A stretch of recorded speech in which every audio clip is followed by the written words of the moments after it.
Welcome to the Deep Dive Books channel, where we hope you find something valuable every day. Let's continue discussing Corey Keyes' path from languishing to flourishing. Today, we focus on the second route: building warm and trusting relationships. Adler said, interpersonal relationships are the source of troubles, but also the source of happiness. But what makes relationships so important? Keyes explains this in a more straightforward way. Simply put, it's about whether you matter in the group you're in. Do you matter to others? Keyes asked 5 questions. Do people rely on you? Do they seek your opinions? Do they pay attention to you? Are you an important part of others' lives? If you suddenly left, would anyone miss you? If the answers to these questions are yes, it means you have strong social connections. You feel supported, and a sense of belonging, which positively affects both your mental and physical health. But if the answers are no, don't worry. Everyone can go through such phases.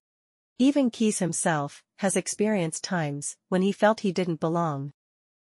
Keyes grew up in a dysfunctional family, abandoned by his parents, and endured both physical and mental abuse.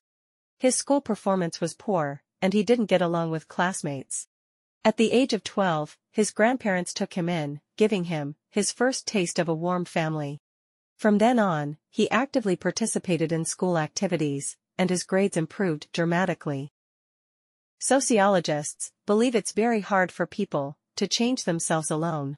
It's often easier to change your environment. That's why people value moving to better neighborhoods, and many complain about their family upbringing. Although Keyes excelled in high school, he wasn't entirely free from the influence of his environment. He was from 3 Lakes, Wisconsin, a remote town in the U.S. I looked it up. In 2010, the population was only 605. Out of 53 students in Keyes' graduating class, only 3 went to college, and Keyes was one of them.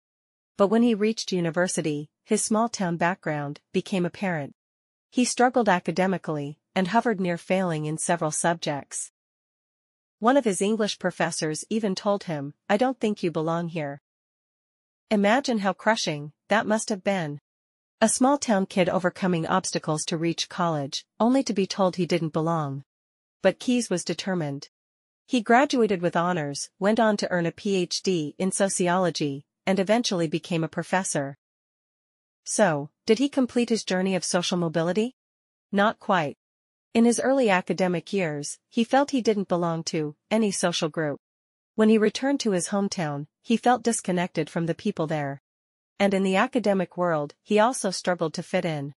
He felt like he existed between 2 worlds, but belonged to neither.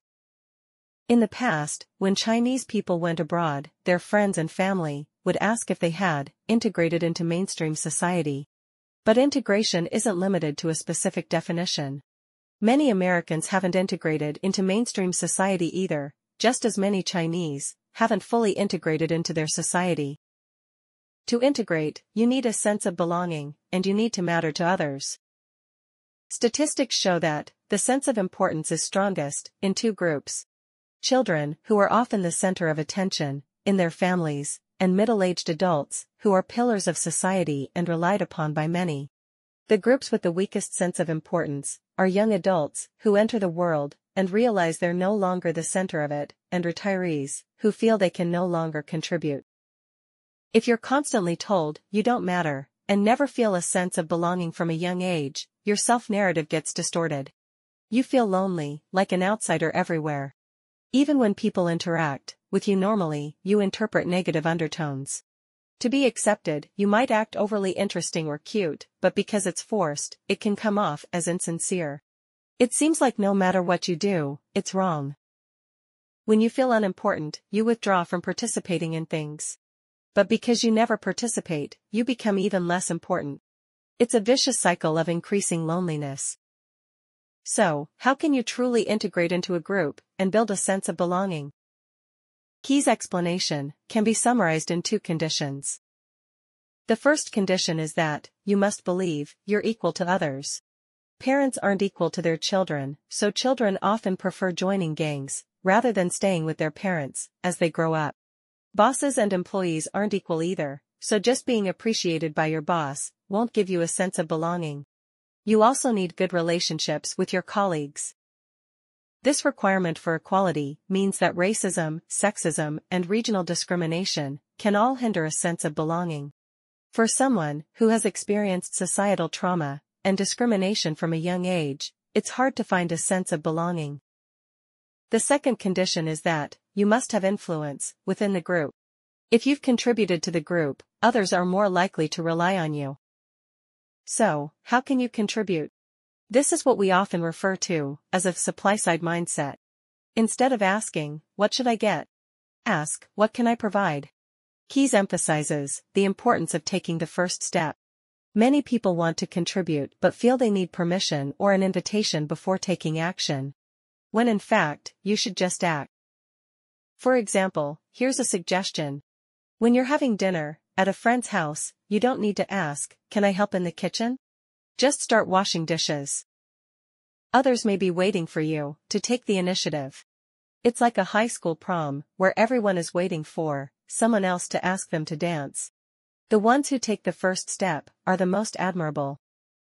Belonging equals equality plus influence.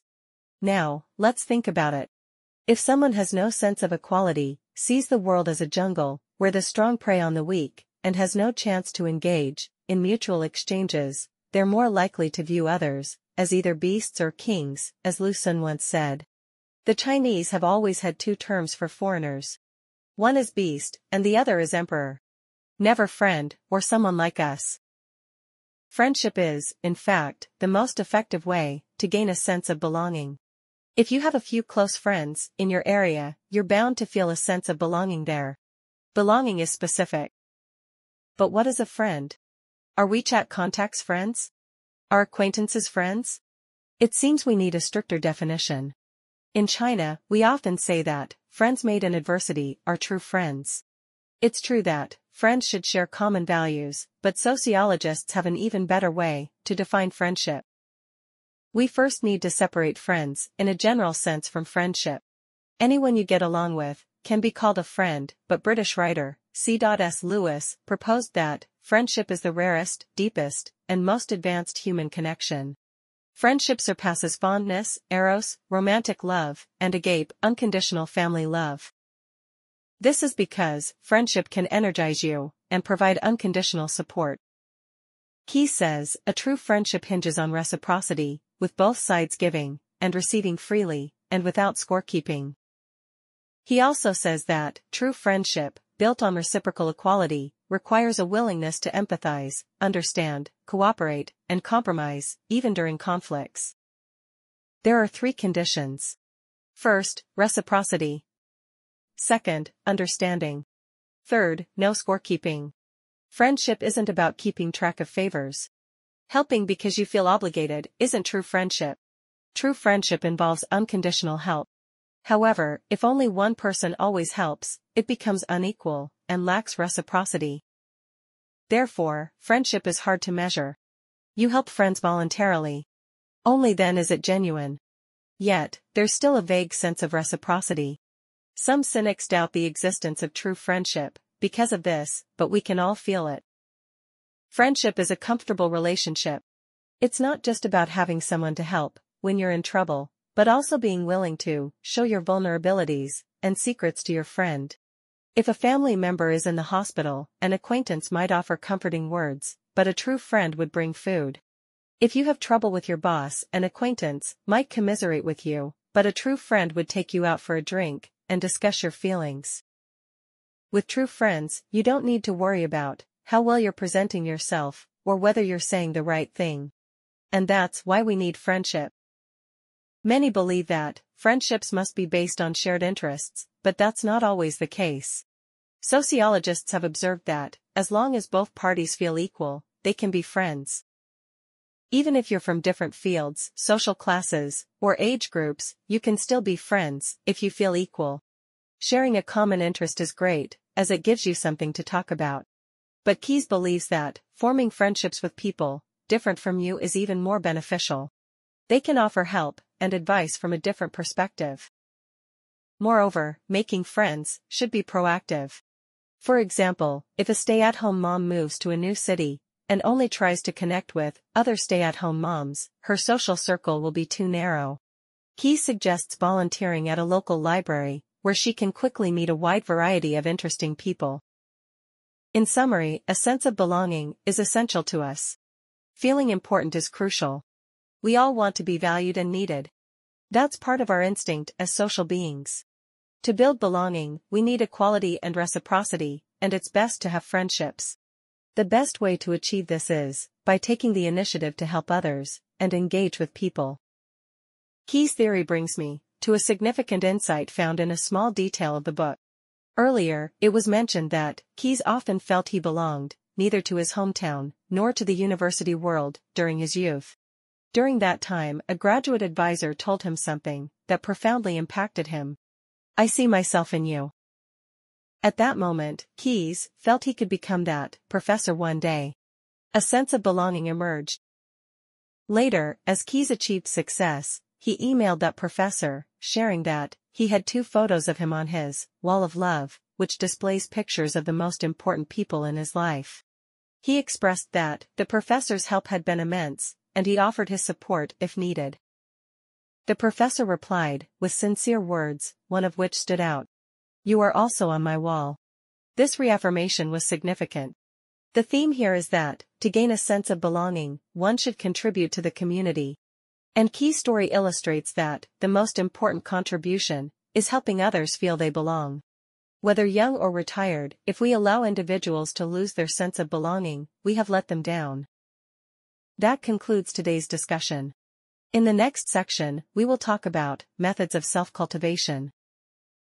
If you feel there is value in this, please like, subscribe to this channel, and leave your thoughts or suggestions in the comments section. Let's grow together and read more good books.